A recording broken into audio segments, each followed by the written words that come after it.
Now, let's continue our rotational dynamics. हम आज rotational dynamics का एक और माइलस्टोन टच कर लेंगे और इस माइलस्टोन को टच करते से ही फिर हम दोबारा पहले डिस्कशन करेंगे।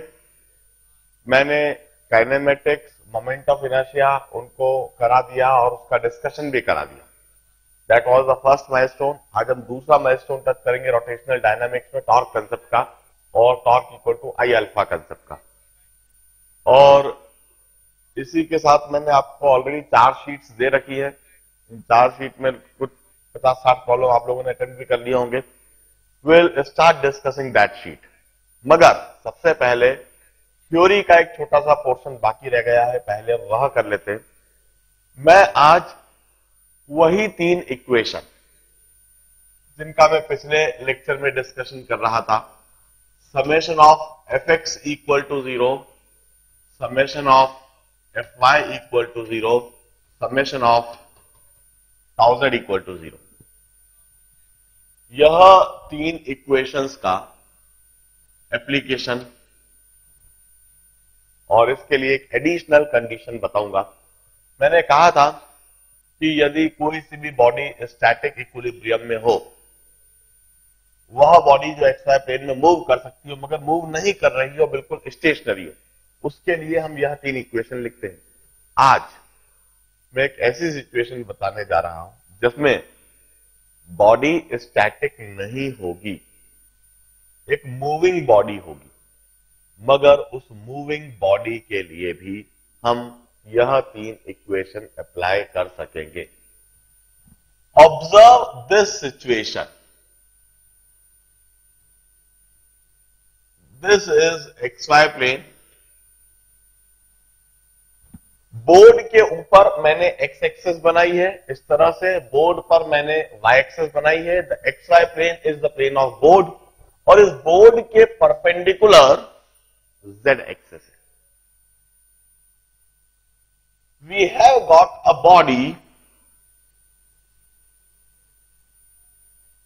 This body is acted upon by a force system on XY plane. इस बॉडी के ऊपर XY प्लेन के ऊपर एक फोर्स सिस्टम एक्ट कर रहा।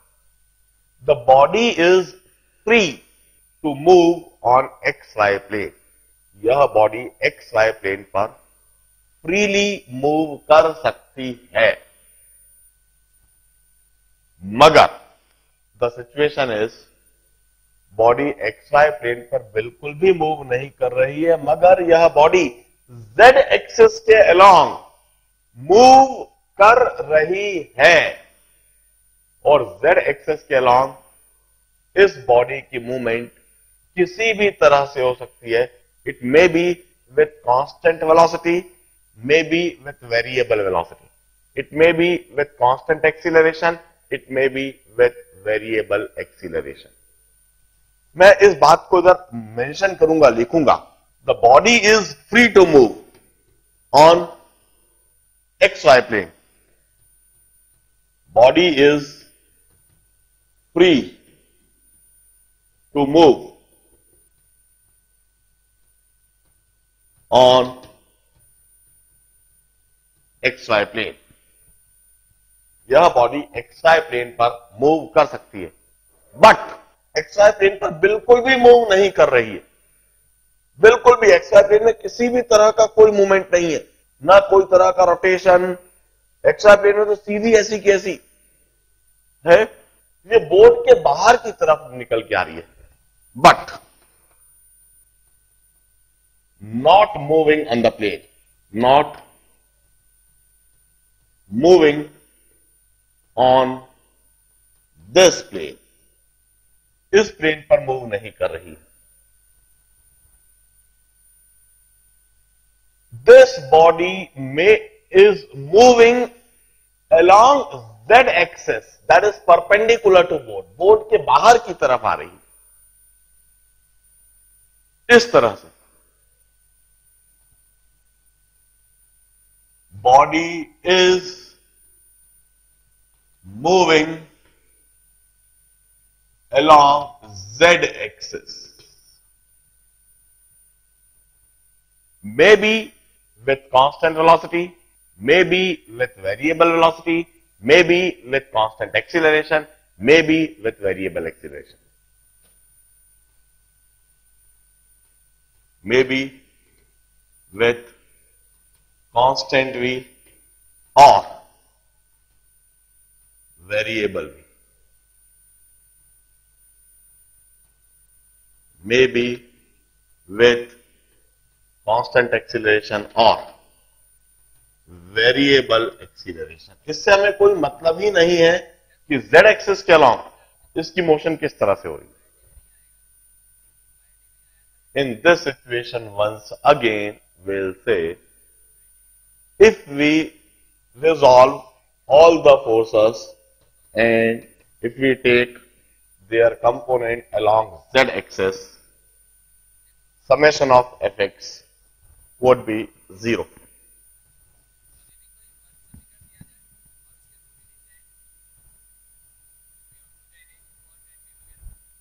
If we take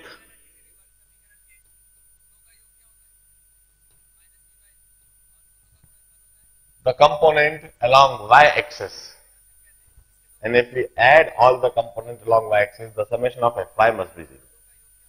क्यों? समझ में आ रहा है? The body is not moving along xy plane. वो xy plane में बिल्कुल भी मूव नहीं कर रही है, तो समेशन ऑफ fx 0 होना ही पड़ेगा, क्योंकि समेशन ऑफ fx यदि फाइनाइट हो गया तो वो x एक्सिस के अलॉन्ग मूव करती दिखेगी, एक्सीलरेट होती दिखेगी। समेशन ऑफ fy भी 0 ही होना होगा, क्योंकि यदि ये 0 नहीं हुआ, ये फाइनाइट हुआ, तो y एक्सिस के अलॉन्ग एक्सीलरेट करने लगेगी, क्योंकि बॉडी एक्स वाई प्लेन में बिल्कुल भी मूव नहीं कर रही है, इसलिए यह होल्ड करना ही चाहिए। समेशन fx 0 होना चाहिए, समेशन fy 0 होना चाहिए। एक और बात, वह z एक्सिस के अलोंग, z एक्सिस के पैरेलल मूव कर रही है। यदि वह z एक्सिस के पैरेलल मूव कर रही है, कैसे भी मूव कर रही हो, हम कहेंगे in that case it's not rotating about z axis. वह z एक्सिस के अबाउट रोटेट भी नहीं करेगी। इस तरह से मूव करना तो z एक्सिस के पैरेलल मूवमेंट हुआ, और यदि वह z एक्सिस के अबाउट रोटेट नहीं कर रही है, then will say summation of tau z must be 0। मैं सिर्फ यह कहना चाहता हूं कि हमने बॉडीज इन स्टैटिक इक्विलिब्रियम के लिए तो यह 3 इक्वेशन लिखी हुई है, मगर यह 3 इक्वेशन हम स्टैटिक इक्विलिब्रियम के अलावा इस तरह की बॉडी के लिए भी अप्लाई कर सकते हैं। अब इन 3 इक्वेशन को अप्लाई करने के लिए जरा कंडीशन को सोचिए, हमने क्या करा है। कोई सी भी बॉडी यदि किसी एक्सिस के अलॉन्ग मूव कर रही है, तो हम उस एक्सिस को z एक्सिस कह दें, और उसके मोशन के परपेंडिकुलर हम एक्स वाई प्लेन इमेजिन कर लें। If any body is moving in a particular direction, then that particular direction may be assigned as z axis, and perpendicular to that axis we may imagine xy plane, और हम इस equation को लगा सकेंगे। मैं एक एग्जाम्पल इसी समय डिस्कस करता हूं। अ cyclist moving on a circular track,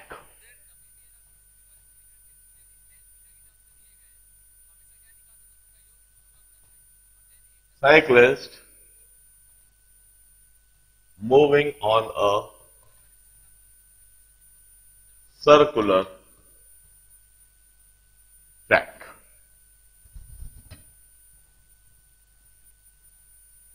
हम अच्छी तरह से जानते हैं, यदि हॉरिजॉन्टल सर्कुलर ट्रैक होता है और कोई मोटरसाइकिलिस्ट उस पर मूव कर रहा है, तो सर्कुलर ट्रैक पर वह इस तरह से बेंड हो जाता है। यदि आप वो रेसिंग गेम्स देखो या इनफैक्ट बाइसाइकिल रेस जो टीवी पर भी कई बार आती है उसमें देखो, तो कई बार वो इतना अधिक टर्न होता है कि आपको ऐसा लगता है कि तो बिल्कुल जमीन से छूकर चल रहा है। Why does he turn, he bend like this on a circular track? और यदि वह बेंड नहीं करेगा तो क्या होगा, हम इसी बात को समझने की कोशिश करेंगे। देखिए, this is a circular track और एक साइक्लिस्ट इस सर्कुलर ट्रैक पर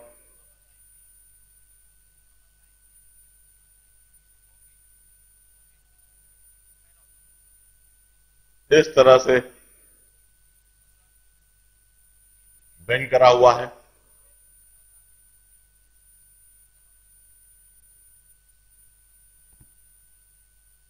बोर्ड के बाहर की तरफ आ रहा है। इमेजिन, वो हल्का सा ऐसे बेंड कर गया है, इस तरह से टर्न कर रहा है। वी यूज्ड टू से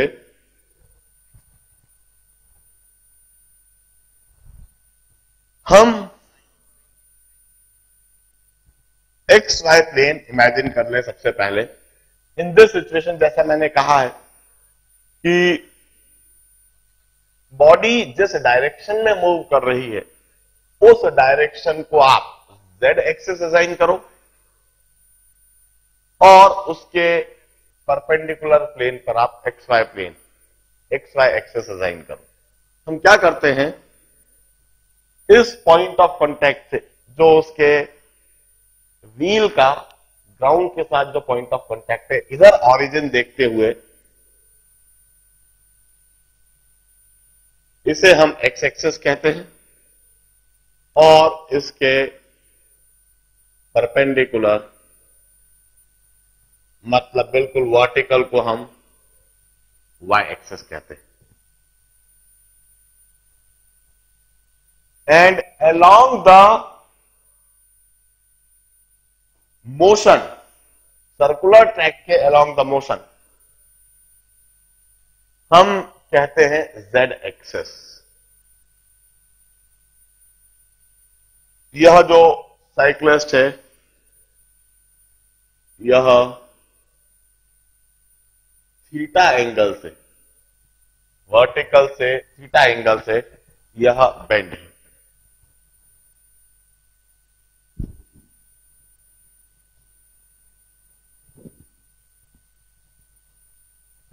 इस तरीके से, if it is a smooth drive on a circular track, वो बिल्कुल सर्कुलर ट्रैक पर स्मूथली ड्राइव कर रहा है और वो बिल्कुल इस तरह से बेंड है और कॉन्स्टेंटली उस पर मूव करता जा रहा है। वो ना तो ऐसे हो रहा है ना और गिर रहा है, बिल्कुल जो एंगल बनाए हुए बिल्कुल वैसे के वैसे। This cyclist is free to move on X Y plane. वो किसी भी समय पर इस तरह से भी और बेंड हो सकता है, वह किसी भी समय पर इस तरह से और सीधा भी हो सकता है। कांस्टेंट सर्कुलर ट्रैक पर इस तरह की मूवमेंट बनी हुई। I wish to analyse this situation.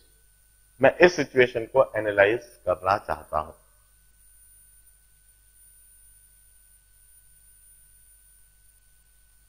सबसे पहले लगने वाली फोर्सेस सोचूं मैं। mg इस जगह पर कहीं सेंटर ऑफ मास है,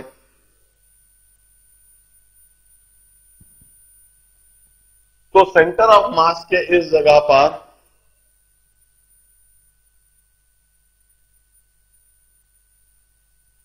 mg force vertically downward direction में लगेगा। हम अच्छी तरह से जानते हैं, यदि वह सर्कुलर ट्रैक पर है, circular track radius r, moving with velocity v, इधर लिख देता हूं, circular track of radius r with velocity v।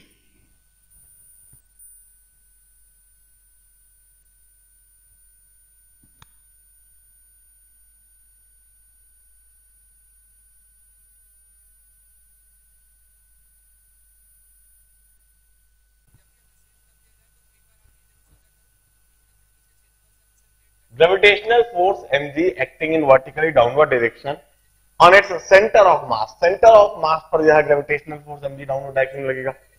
यदि साइक्लिस्ट सर्कुलर ट्रैक पर मूव कर रहा है, radius r, velocity v, there would be a centrifugal force acting on the cyclist। यह सेंट्रीफ्यूगल फोर्स भी सेंटर ऑफ मास पर लगेगी, and this would be mv² by r। इन दोनों फोर्सेस को बैलेंस करने के हिसाब से विल से एक तो नॉर्मल रिएक्शन जो कि वर्टिकली अपवर्ड डायरेक्शन में, नॉर्मली अपवर्ड डायरेक्शन में, और एक फ्रिक्शनल फोर्स।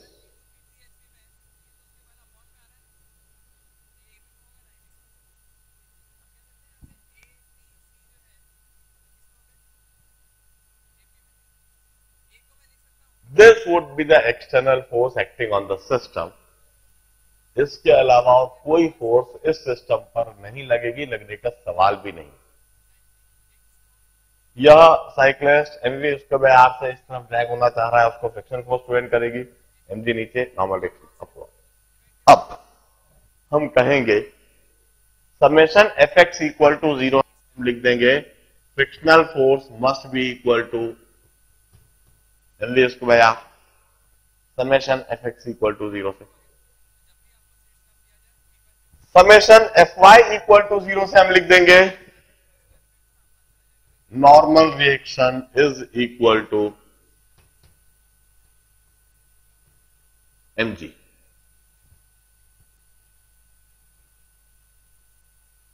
और इसके अलावा हम कहेंगे if it is a smooth drive, यह साइक्लिस्ट ना तो सीधा हो रहा है ना ऐसा, बिल्कुल स्मूथली इस तरह से बेंड कंडीशन में ही चलता चला जा रहा, इसको बेंड होना जरूरी है। This cyclist at any time it may rotate about this z axis,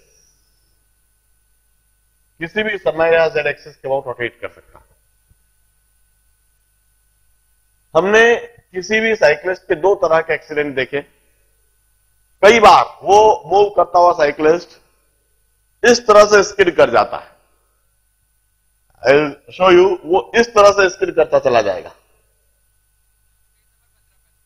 ऐसे गिरेगा और ऐसे फिसलता चला जाएगा, और उसका ये वाला पांव टूट सकता है यदि वो ऐसे गिरा तो। इधर लेग गार्ड नहीं हुआ और वो ऐसे ही गिरा। दूसरे तरह का एक्सीडेंट होता है, ऐसे मूव करते करते एकदम से ये पलट जाए और इस तरह से पलटते हुए उसका सर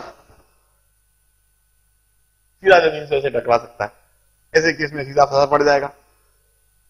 ये दोनों एक्सीडेंट किस कंडीशन में होते हैं जरा समझने की कोशिश करते। इन दोनों एक्सीडेंट को प्रिवेंट करने के लिए जरूरी है उसको ऐसे बेंड होना, और बेंड होने का एंगल भी उसको बड़ा सावधानी से मैनेज करना होता है। वो एंगल कम या ज्यादा भी हो गया तो कोई समस्या उत्पन्न होती। देखिए, हम कहते हैं इस एक्सिस के अबाउट वो किसी भी समय पर रोटेट हो सकता है, और यदि वह रोटेट हो गया तो एक्सीडेंट की कंडीशन बनेगी। उस एक्सीडेंट को प्रिवेंट करने के लिए उसे इस एक्सिस के अबाउट बिल्कुल भी रोटेट नहीं करना चाहिए। ड्यूरिंग दिस इवेंट हम कहते हैं torque about this axis must be 0। Axis passing through a point of contact and along the motion of the body, that is z axis। Point of contact से पास होते हुए और along the motion हम कहते हैं इस एक्सिस के about frictional force की वजह से टॉर्क 0। इस एक्सिस के अबाउट फ्रिक्शनल फोर्स की वजह से टॉर्क इसलिए 0 क्योंकि फ्रिक्शनल फोर्स तो इसी पॉइंट से पास हो रही है। इस एक्सिस के अबाउट नॉर्मल रिएक्शन की वजह से भी टॉर्क 0 क्योंकि वह भी इसी पॉइंट से पास हो रही है। टॉर्क होएगा दो फोर्सेस की वजह से, एक तो mg और एक mv²।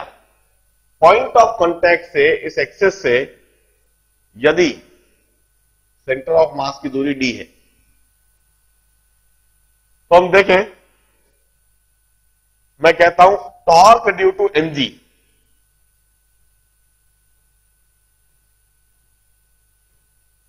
Torque due to mg plus torque due to, मैं mg लिखने के बजाय ग्रेविटेशन और सेंट्रीपिटल लिखता हूं, torque due to gravitational force, torque due to gravity and torque due to centripetal force. This thing must be 0. अब mg की वजह से टॉर्क का पहले डायरेक्शन सोच ले, यह mg इस बॉडी को क्लॉकवाइज डायरेक्शन में घुमाएगी, क्लॉकवाइज टॉर्क है। r क्रॉस f से सोचे तो r cross f into the board, mg की वजह से जो टॉर्क है वह इनटू द बोर्ड है, इनटू द बोर्ड जो टॉर्क है उसको नेगेटिव कहेंगे, and it's mg into this perpendicular distance. अब यह परपेंडिकुलर डिस्टेंस कितना है जरा देखें, this is d, this is theta, if this is theta then this would be d cos theta and this would be d sin theta. Perpendicular distance would be d sin theta.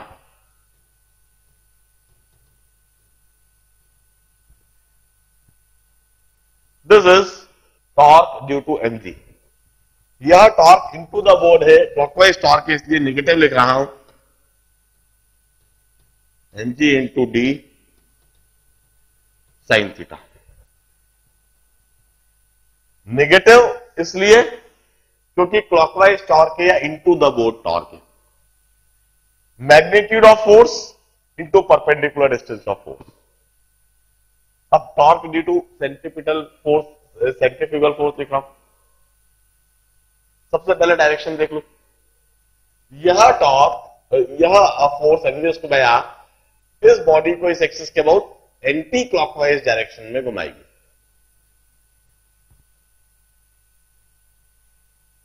Are cross F से सोचू, R cross F, R cross F outward the board,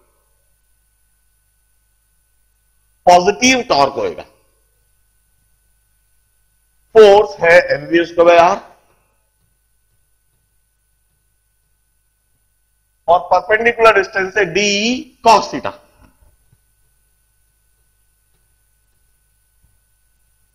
frictional force की वजह से कोई torque नहीं, normal reaction की वजह से कोई टॉर्क नहीं, this net torque must be 0।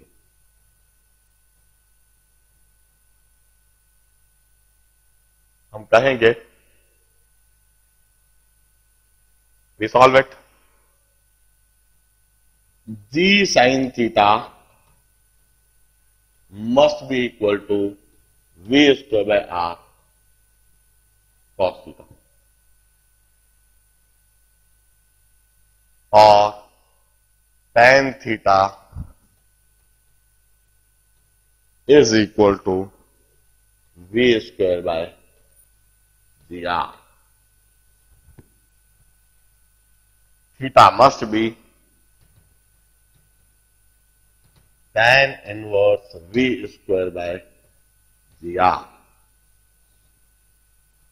उस साइक्लिस्ट को इतने एंगल से बेंड होना ही होगा, इतने एंगल से जब वह बेंड होगा तभी उसकी जो ड्राइव होगी वह स्मूथ होगी, बिना किसी एक्सीडेंट के वह मूव कर सकेगा। मान लीजिए, जस्ट इमेजिन, कई बार क्या होता है, इस तरह से आप बेंड करके सर्कुलर ट्रैक में हो, सर्कुलर ट्रैक में आप मूव कर रहे हो और आप हल्के से बेंड हो जितना होना चाहिए, एकदम सामने से कोई ऑब्स्टेकल आ जाए और आपको एकदम से ब्रेक मारना पड़ जाए।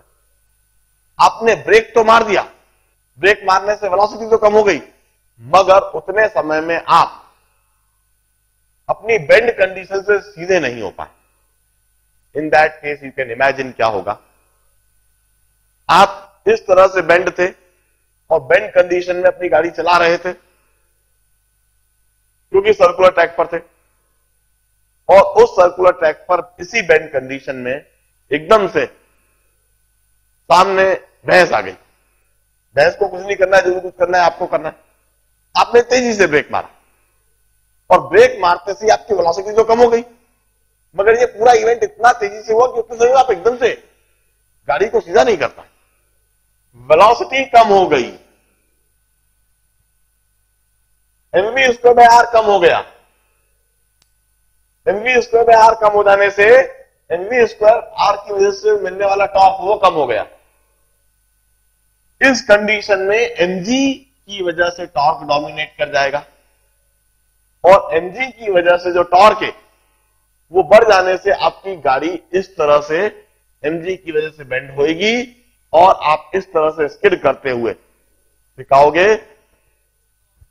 यह पांव आपका इस कंडीशन में वो टूट सकता है। दूसरी सिचुएशन, आप स्टेट रोड पर जा रहे हो, स्टेट रोड पर जाते हुए आप बिल्कुल इरेक्ट हो, क्योंकि स्टेट रोड पर हो तो रेडियस इंफिनिटी हो गया, रेडियस इंफिनिटी हो गया तो V square by G R 0 हो गया, तो थीटा 0 हो गया। स्ट्रेट रोड पर आपको बेंड करने की कोई आवश्यकता ही नहीं,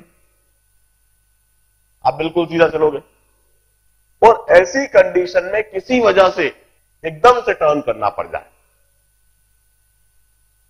टर्निंग आ जाए और मजबूरी में किसी वजह से एकदम से टर्न करना पड़ जाए और इतनी तेजी से आपको टर्न करना पड़ रहा है, इन दैट शॉर्ट टाइम आप बेंड नहीं हो पा रहे हो, क्योंकि टर्न करते समय तो बेंड होना ही पड़ता है। या तो रोड ही बेंड हो, जहां पर हाईवे पर जहां कर्व आ जाता है, हाईवे पर यदि सर्कुलर ट्रैक आ जाता है तो जनरली रोड को बनाते समय ही यह कैलकुलेशन कर लिया जाता है और रोड को बिल्कुल हॉरिजॉन्टल रखने के बजाय रोड की ही बैंकिंग कर दी जाती है। ये तो हाईवे वाली बात हुई। मगर आप स्टेट हाईवे पर चल रहे हो, मगर किसी वजह से एकदम से टर्न आप करना पड़ जाए, और जब एकदम से टर्न करना पड़ जाए और आप उतने समय में बेंड नहीं हो पाओ, ऐसी कंडीशन में यह जो d साइन थीटा यह 0 रहेगा, इसके 0 होने से mg का टॉर्क 0 रहेगा। d साइन थीटा के 0 होने से mg का टॉर्क 0 रहेगा। और एकदम से जब आप बेंड करे हो तो mv स्क्वायर बाय आर का टॉर्क, सेंट्रीफ्यूगल फोर्स का टॉर्क, ये काफी अधिक हो जाएगा। mv square by R finite हो गया, एकदम से कर्व्ड ट्रैक पर एकदम से आपने कर्व्ड पाथ ले लिया है और कुछ अच्छी खासी वेलोसिटी है आपकी, और d cos थीटा ये भी काफी अच्छी वैल्यू हो जाएगी इसकी, तो इसका टॉर्क काफी अधिक हो जाएगा। mv स्क्वायर बाय आर का टॉर्क ज्यादा हो जाने से आप टर्न करते समय कोशिश आप टर्न करने की कर रहे हो, मगर टर्न करने के बजाय आप इस तरह से टॉपल कर जाओगे और टॉपल करते समय सर में भारी चोट आ सकती है। वंस अगेन इस सिचुएशन में मैं सिर्फ यह डेमोन्स्ट्रेट कर रहा था कि यह बॉडी कोई स्टैटिक नहीं थी, यह कोई स्टैटिक इक्विलिब्रियम कंडीशन नहीं था, यह तो एक मूविंग बॉडी थी। मगर इस मूविंग बॉडी में भी हमने अप्रोप्रिएट तरीके से एक्स एक्सेस, वाई एक्सेस और जेड एक्सेस ले लिया। अप्रोप्रिएट तरीके से एक्स, वाई और जेड एक्सेस लेने के बाद हमने summation F X equal to 0, summation F Y equal to 0 और summation tau Z equal to 0, ये तीनों इक्वेशन इधर लगा दी। यह summation F X equal to 0 है, यह summation F Y equal to 0 है और यह summation tau Z equal to 0 है, और इस सिचुएशन को भी हमने सॉल्व कर लिया। हम शीट्स में ऐसी और भी कई कंडीशंस देखेंगे जहां पर इसी तरह से हम बड़े ध्यान से सोचेंगे और इस कंसेप्ट को अप्लाई करेंगे। This is the next milestone of rotational dynamics.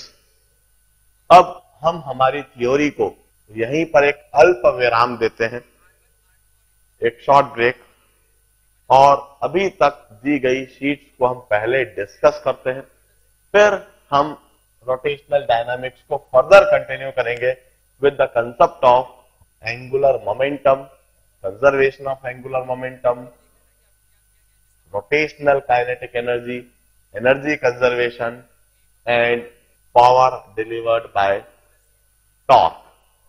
इन सभी कंसेप्ट के साथ में हम रोटेशनल डायनामिक्स की थ्योरी को कंटिन्यू करेंगे, मगर दी गई 4 शीट के डिस्कशन के बाद। इसी समय 4th शीट निकाल लीजिए और अपने डाउट्स लिखवाइए।